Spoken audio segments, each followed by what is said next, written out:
Mi nombre es Daniela Cuchán y vamos a hacer un análisis de la película El Manantial, un clásico segmento del historicismo arquitectónico urbano.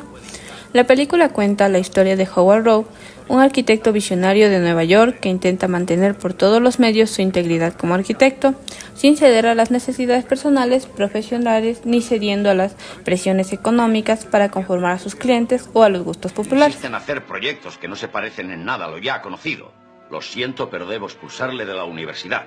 Tanto es su empeño en mantener su visión y filosofía, a pesar de la situación económica deplorable, que prefiere trabajar como picador en una cantera que aceptar encargos que le supongan someterse a los convencionalismos de las masas y le alejen de la innovación de la arquitectura y con ello un desarrollo urbano más sustentable en lo que a funcionalistas se refiere. Mira esos edificios, rascacielos, el invento estructural más importante del hombre. La película exalta los valores del individualismo y la lucha personal del protagonista en favor a su integridad profesional y artística. Como podemos observar en el contexto urbano de 1942, los edificios que estaban en tendencia y de los que las masas en su mayoría estaban mucho más cómodas,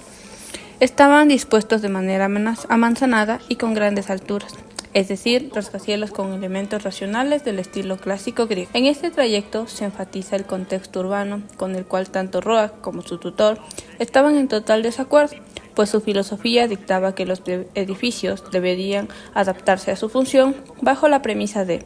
no pienso edificar para tener clientes, pienso tener clientes para edificar. Y con ello se implementan los nuevos materiales para que marquen una diferencia en la organización urbana y que los tejidos tengan una forma más sencilla y menos obstaculizada. En todo caso, el modelo de arquitectura de Roa trata de responder en los años 30 a la demanda creciente de viviendas y oficinas en poblaciones urbanas con suelo escaso y entronca con la defensa de una renovación estética de carácter funcionalista y práctico que se vale de nuevos materiales como el acero y el vidrio, frente a construcciones que se inspiran en la tradición de las bellas artes y los lenguajes historicistas. En este sentido, se puede decir que su opinión está más próxima a la estética de Frank Lloyd Wright, representante de la arquitectura orgánica, que en la línea de Le Corbusier o la Escuela de Chicago busca la simplicidad formal de edificios que pongan a sus usuarios en contacto con la naturaleza. Como podemos observar, en esa época las masas se dejaban manipular de manera muy convencional para las constructoras, y como resultado la conformación urbana era desprolija en altura y en el acelerado desarrollo, por lo cual los tejidos eran muy disparejos entre sí y con constantes reubicaciones de elementos como calles, aceras y espacios públicos y privados de todo tipo. Esto provoca que el contexto urbano como sea un espacio ruidoso, tanto de manera auditiva como visual. Los cambios de la materialidad en edificios acorde a su función y forma innovadora permitió que las urbes se organicen en base a las actividades diarias del usuario. Es decir, las urbes se concentran alrededor de cada uno de estos nuevos inmuebles, dependiendo del uso de cada uno. Es decir, el trabajador cerca de las oficinas, las familias cerca de los centros educativos, entre otros ejemplos. Es por ello que la ciudad se vuelve un tejido denso y pesado,